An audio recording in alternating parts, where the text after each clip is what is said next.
Deux invités conviés pour un débat. Une particularité, ils sont seuls pour le mener pendant 30 minutes.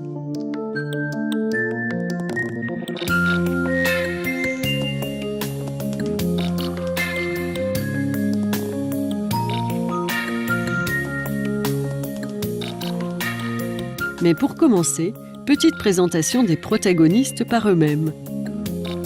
Alors on commence par vous. Qui êtes-vous ? Je suis Alain Diriban, je suis un ancien chercheur du CNRS, retraité. Ça fait 45 ans que je travaille sur le travail et je suis un économiste et sociologue, un socio-économiste. Pourquoi pensez-vous que c'est vous qui êtes là pour débattre ? Comme en principe je suis un spécialiste du champ, reconnu comme tel, je pense que c'est en raison de cette notoriété en quelque sorte que vous m'avez invité.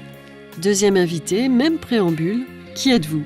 Je suis Anne Flottès. Je m'intéresse au travail qui pour moi est une énigme, à la fois en tant que praticienne en répondant à des demandes d'entreprise et en tant que chercheuse ou chercheuse associée, réfléchissant avec d'autres sur des concepts qui permettent de travailler ça. Et à votre avis, pourquoi vous pour ce débat ?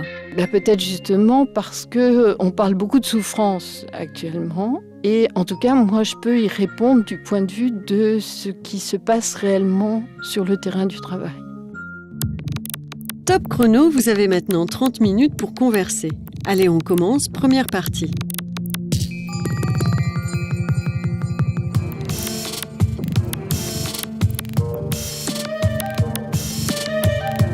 Je ne vois pas bien comment on peut comparer une situation d'aujourd'hui avec une situation d'autrefois, avant quoi d'ailleurs, je ne sais pas, dans la mesure où la souffrance, elle ne peut que se dire, elle ne peut pas se mesurer, elle ne laisse pas de traces. Et donc il est extrêmement difficile de savoir ce que pensaient nos grands-parents, voire plus loin, de leur santé psychique au travail. Je me référerai simplement à des écrits, puis même à des souvenirs si on est plus proche, pour rappeler que l'alcoolisme était très développé dans certains métiers et que sans doute ce n'était pas sans rapport avec une souffrance psychique, que la violence dans d'autres secteurs, peut-être partout d'ailleurs, peut aussi être considérée comme un effet de la souffrance psychique au travail.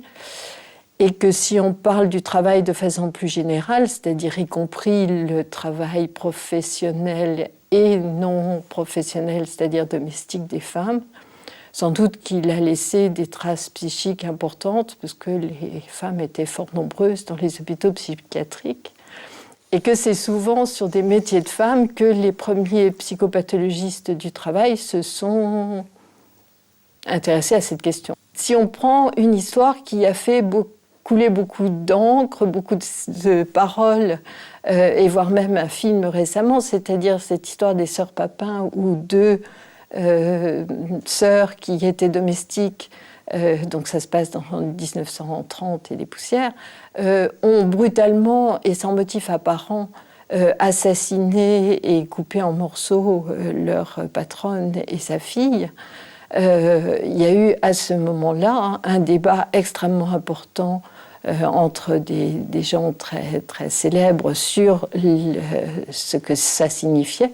Et il était quand même très clairement présent à l'esprit de tout le monde que cet brusque accès de folie avait un lien avec le travail. Oui, moi j'aurais une posture un peu différente.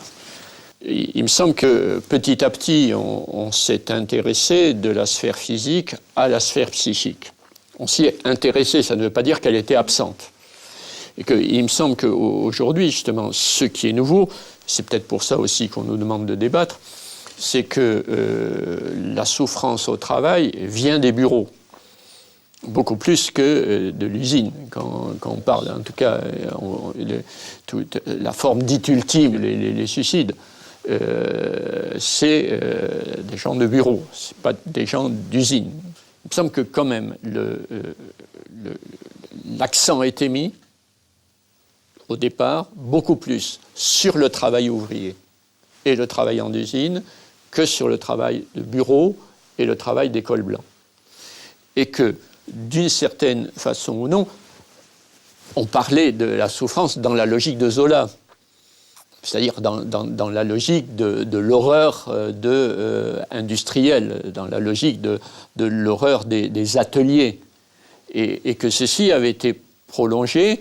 Je rappelle le livre de la CFDT sur les dégâts du progrès, qui est de mémoire du milieu des années 70, qui était prolongé par l'idée que les formes de mécanisation, les formes d'automatisation, cette organisation taylorienne des chaînes de montage, le Charlot des temps modernes, pour prendre une autre référence, était quand même la référence de base, par opposition à ce qu'on a aujourd'hui. Alors, parce que la partie manufacturière est en train de se réduire et que dans les unités de production en continu, vous avez des automates et des ordinateurs partout. Oui, mais ça, est-ce que c'est la réalité ou est-ce que c'est des représentations médiatisées? Parce que quand même, les enquêtes sur les conditions de travail montrent que le travail répétitif sous contrainte de temps ne diminue pas du tout, montrent qu'au contraire, il s'étend au bureau. Et que, si on prend cet exemple, puisque vous êtes parti là-dessus et que c'est bien effectivement un exemple de souffrance au travail, cette souffrance au travail est à la fois physique et psychique, c'est même indissociable les deux, et c'est vrai qu'elle s'étend aussi bien au tertiaire qu'à l'industriel. Mais par contre, la représentation, encore une fois, commune, qui est que les suicides toucheraient les cols blancs et que les cols bleus, ils auraient que des dorsalgies, elle est complètement fausse. Il y a beaucoup plus de suicides chez les ouvriers que chez les cadres et d'accidents cardiovasculaires aussi. Mais il me paraît quand même important, au-delà de la souffrance au travail et donc de cet aspect peu facile à cerner du concept, de référer à des choses qui, elles, peuvent être cernées et qui sont les pathologies du travail. Parce que ça me paraît quand même important de dire que la psychopathologie du travail est une science qui s'est développée, elle était déjà plus ancienne, mais qui s'est développée de façon très, très importante juste après la Seconde Guerre mondiale. Donc c'est quand même pas d'aujourd'hui. Et que des maladies telles que la névrose des téléphonistes sont encore des maladies psychiques qu'on rencontre aujourd'hui, par exemple, pour des caissières de supermarché. Justement, à ma connaissance, il n'y avait pas, jusqu'à un passé récent, le niveau de médiatisation de ce terme de souffrance au travail, dont on l'a vu, on le voit plutôt apparaître du reste au départ à travers le mot de stress.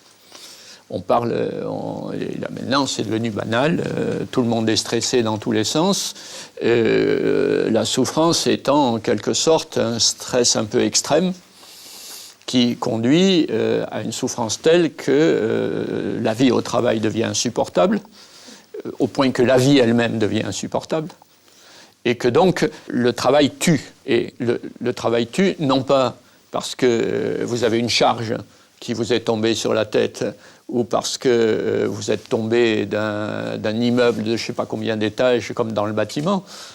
Le travail tue parce qu'à un moment donné, la charge psychique devient tellement forte qu'on ne peut plus le supporter. Et ça, de mon point de vue, c'est quelque chose de nouveau. C'est quelque chose de nouveau en termes de médiatisation.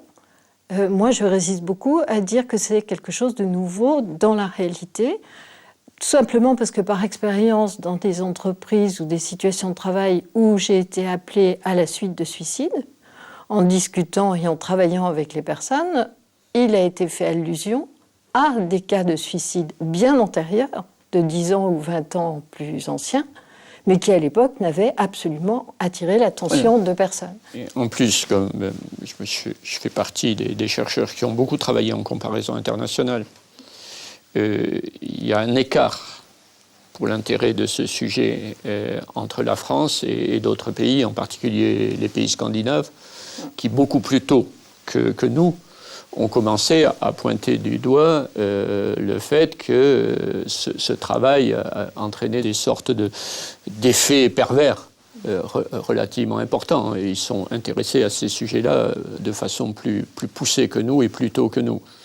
qui fait qu'une des questions que moi je me pose, c'est quelle est la raison sociale qui fait qu'à un moment donné, quelque chose qui existe, donc vous le rappelez depuis longtemps, et qui est occulté, en quelque sorte, apparaît brusquement comme une vraie question de société et comme quelque chose de nouveau. Qu'est-ce qui se passe ? Et c'est là que moi j'ai l'impression que c'est lié à une forme de fragilisation de la société qui du coup s'inquiète beaucoup plus qu'avant. Vous évoquiez les violences domestiques, on n'en parlait pas. La violence faite à la femme, on n'en parlait pas. Tous ces aspects de violence étaient occultés. Or, aujourd'hui, on a l'impression qu'elles ressortent par tous les pores de la société, et en particulier par les questions de travail. Nous, la question qui est, est-ce qu'on a une forme renouvelée de cette violence, ou est-ce qu'au contraire, on a simplement des phénomènes qu'on connaît bien, hein, qui, les sociétés, à un moment donné, résonnent avec des choses qui étaient existantes et qu'elles ne traitaient pas en premier parce qu'elles avaient d'autres préoccupations. C'est vrai que je suis tout à fait d'accord sur le fait qu'il faut s'interroger sur pourquoi on parle tellement de souffrance aujourd'hui, et ça c'est bien nouveau, et de souffrance psychique en particulier. Mais il faut vraiment s'interroger sur pourquoi on en parle plus que pourquoi ce serait nouveau. La souffrance au travail, elle est dans tous les métiers, dans toutes les situations de travail, encore plus en absence de travail, et qu'en fait la souffrance est une dimension intrinsèque du travail, et que la question c'est pas la souffrance au travail, c'est quand, dans quelles conditions cette souffrance devient-elle pathogène.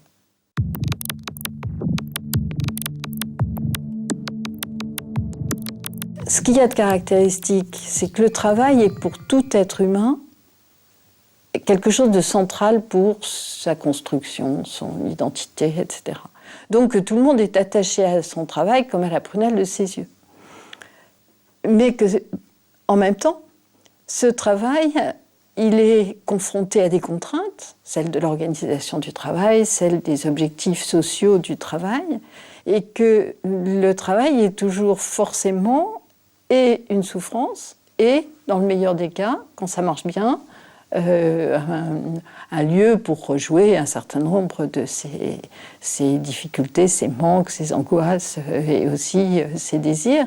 Donc c'est les deux à la fois toujours. On ne peut pas séparer la souffrance de ce à quoi elle se confronte et comment elle va évoluer vers la pathologie ou pas.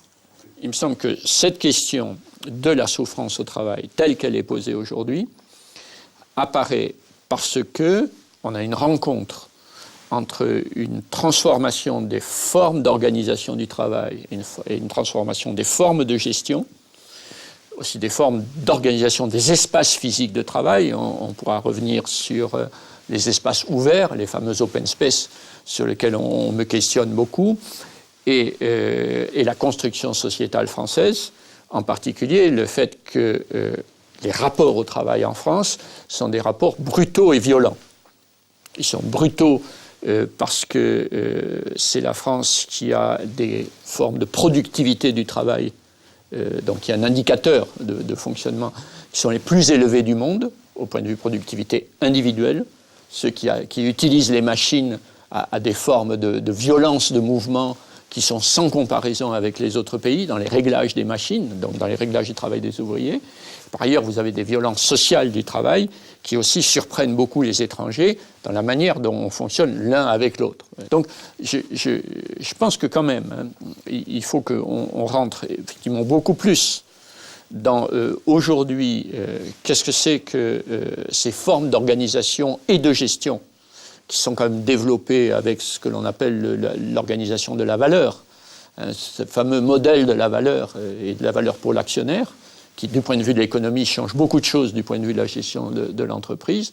Et par ailleurs, qu'est-ce qui se passe dans la société française en lié avec, en particulier, tout ce qui est le passage aux 35 heures, la réduction de la durée du travail, l'intensification du travail, et qu'est-ce qui se passe dans ces bureaux ouverts par opposition aux bureaux fermés. Alors, moi, je le prends évidemment par expérience d'une façon complètement différente.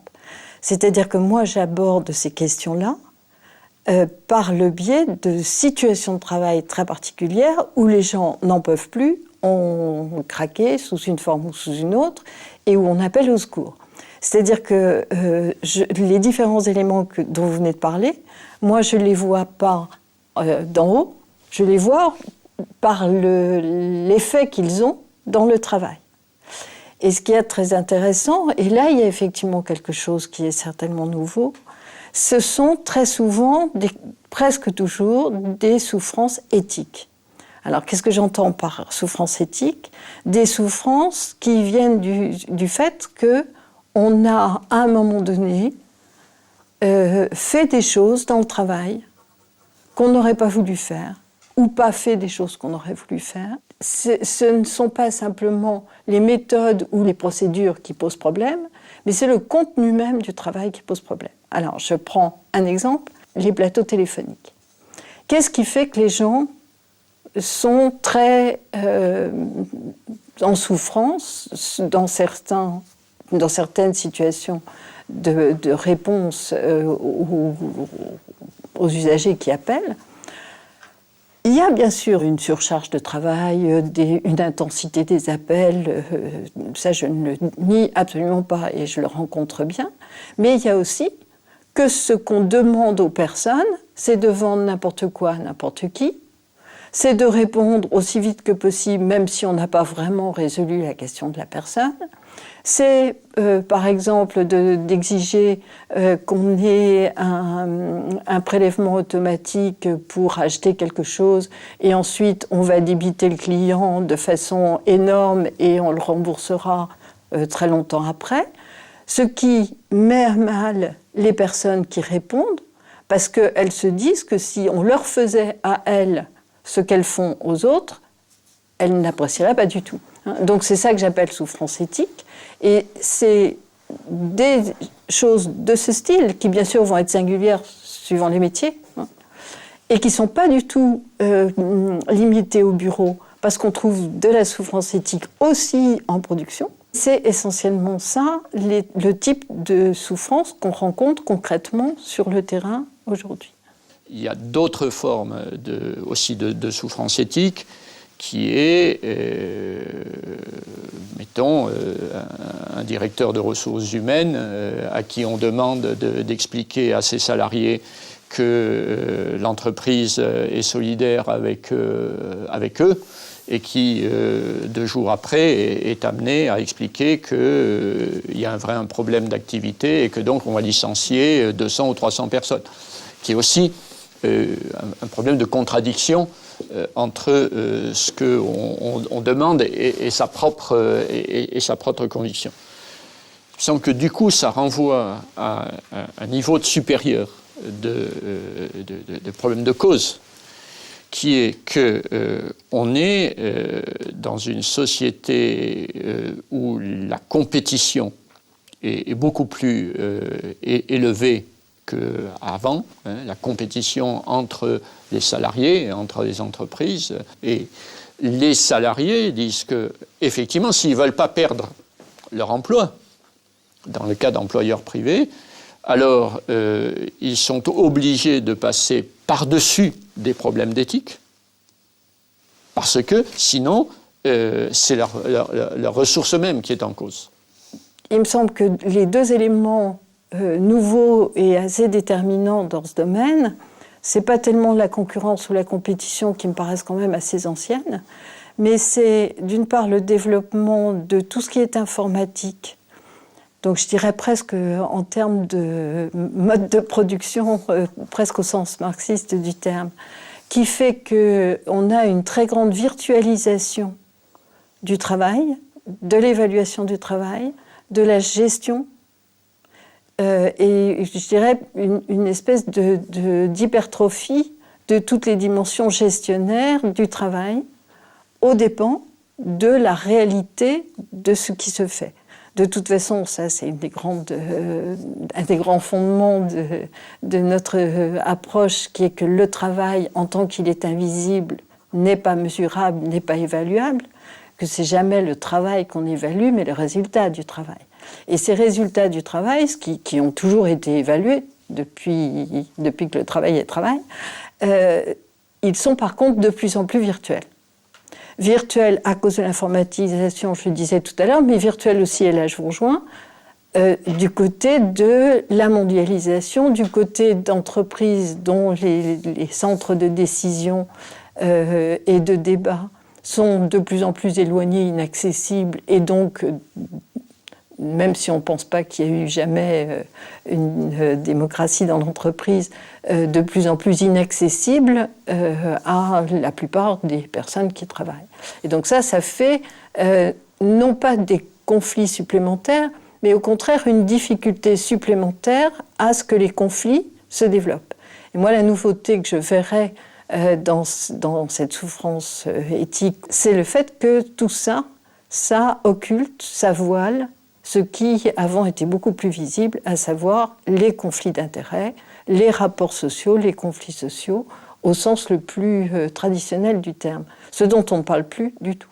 La dématérialisation renvoie à une dimension qui est le sens, qui est une grande question, le sens du travail, les salariés disent, et qui renvoie en partie à la question d'éthique.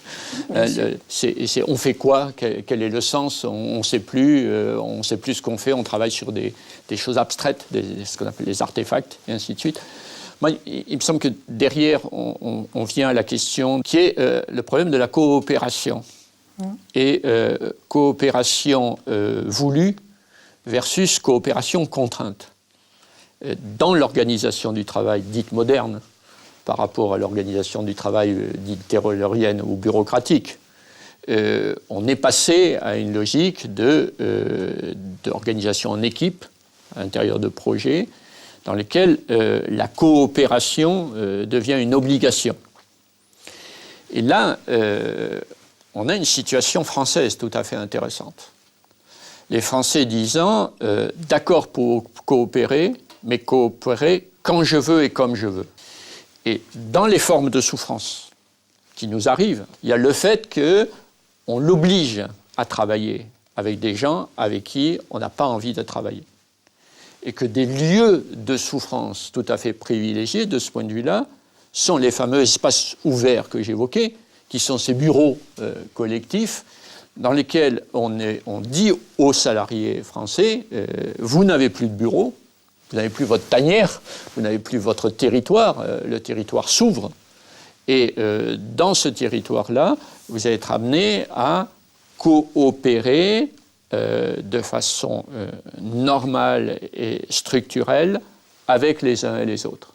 Nous jouons huis clos dans un ensemble ouvert dans lequel les acteurs de ce jeu ne sont plus constitués par la hiérarchie, et en particulier les agents de maîtrise, ce qui est considéré comme l'horreur absolue par les salariés, mais qui sont constitués par les collègues. C'est-à-dire que les collègues, dans un espace ouvert, dans le fait qu'ils sont amenés à fonctionner dans des collectifs dans lesquels s'exercent des surveillances, comme dans les villages autrefois, sont des sources de souffrance au travail extrêmement élevées. Ben moi, je suis très embêtée quand vous décrivez les choses comme ça, parce que c'est un milieu de ce que je rencontre. Donc, je suis très... Bon, je ne peux pas dire que votre description m'étonne, bien sûr, puisque c'est celle qu'on entend. Mais quand on travaille vraiment à partir de la base, c'est-à-dire comme ergonome ou comme psychodynamicien, sur qu'est-ce qui fait souffrir les gens, on n'est pas du tout sur ce genre de questions. D'abord parce que la coopération, elle a toujours existé, il n'y a pas de travail sans coopération, c'est donc pas la question de est-ce qu'il y a une coopération ou pas. Et de l'autre côté, la contrainte de l'organisation a aussi toujours existé. Donc qu'il y ait une contrainte, c'est pas ça qui fait souffrir. La question, c'est comment et sur quoi butent ces coopérations. Et c'est là que je disais tout à l'heure, et je le maintiens, qu'elles butent sur le contenu du travail beaucoup plus que sur l'organisation.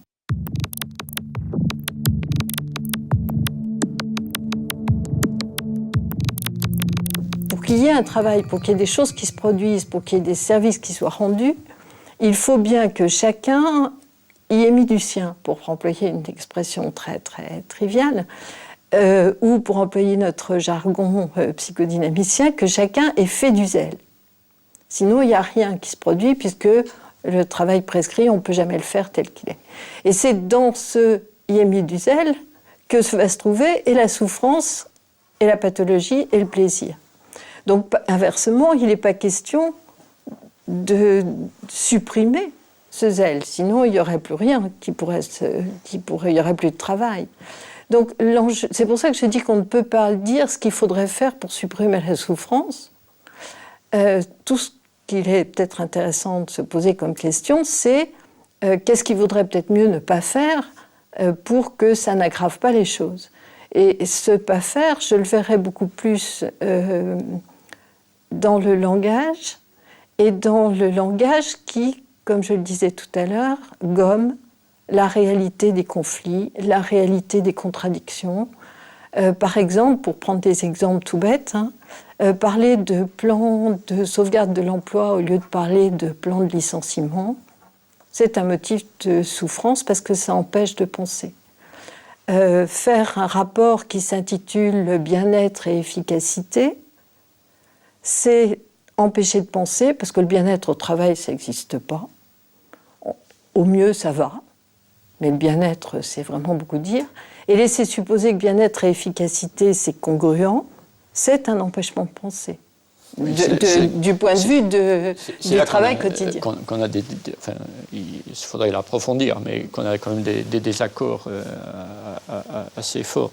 Si on veut sortir de la situation actuelle, on a à modifier non pas une dimension, mais une série de dimensions, de façon à revenir à des formes d'organisation du travail, des formes d'informatisation, des formes de gestion qui soient plus en harmonie avec les bases sociétales françaises.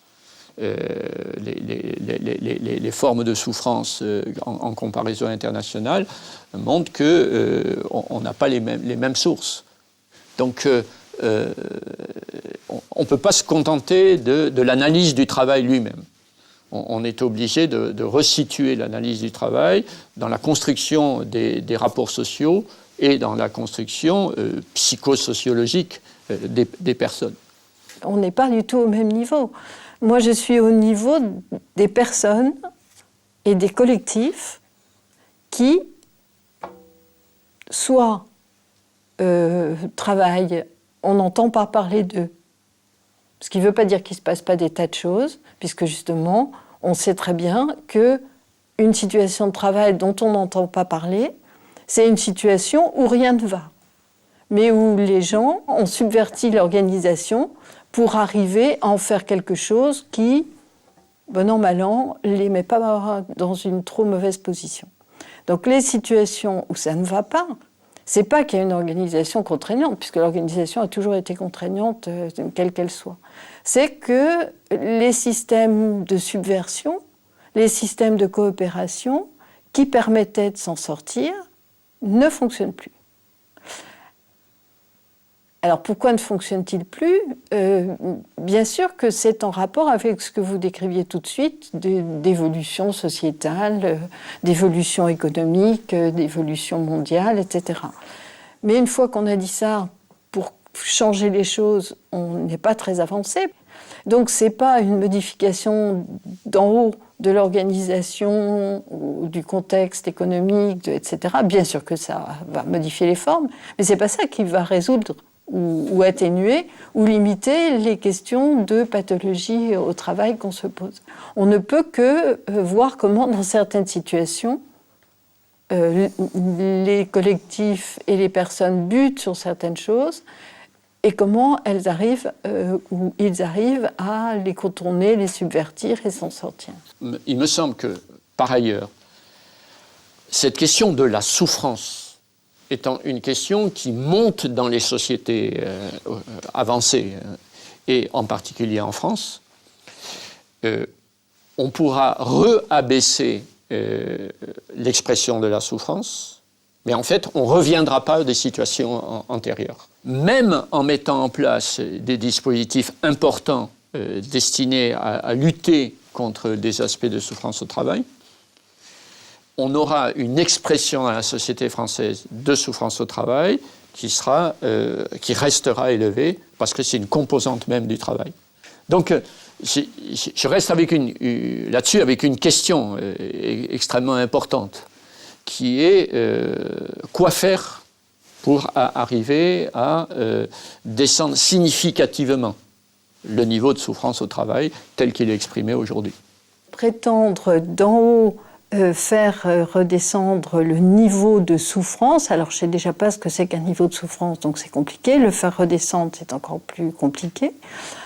Par contre, si je reprends l'exemple des plateaux téléphoniques dont on a parlé tout à l'heure, où le prescrit est extrêmement précis, violent, dans sa forme fermée. Bon. Il n'empêche que des gens inventent tous les jours des moyens de, selon leurs propres termes, faire alliance avec le client au lieu d'essayer de l'arnaquer, et que du coup, ils se portent beaucoup mieux. Et que ceci est possible et individuellement et en coopération, mais ce sont toujours des pratiques clandestines et des coopérations non visibles, donc qui ne s'exprimeront jamais ni dans un questionnaire, ni dans un groupe de travail où il y aura l'hiérarchique, parce que justement, c'est de la subversion. Et que c'est cette subversion qui permet aux gens de tenir. Probablement un élément important de la situation actuelle est que si on ne rentre pas dans la possibilité d'admettre qu'on est dans une société, que les sociétés sont conflictuelles et qu'on aura à remettre sur la table toutes les formes de conflit, quelles qu'ils soient, et que c'est normal, eh bien on masquera une bonne partie des problèmes, et si on masque une partie des problèmes, on ne pourra pas les résoudre. C'est déjà fini, merci. La semaine prochaine, on se retrouve au même endroit avec 2 nouveaux invités pour débattre et s'écouter.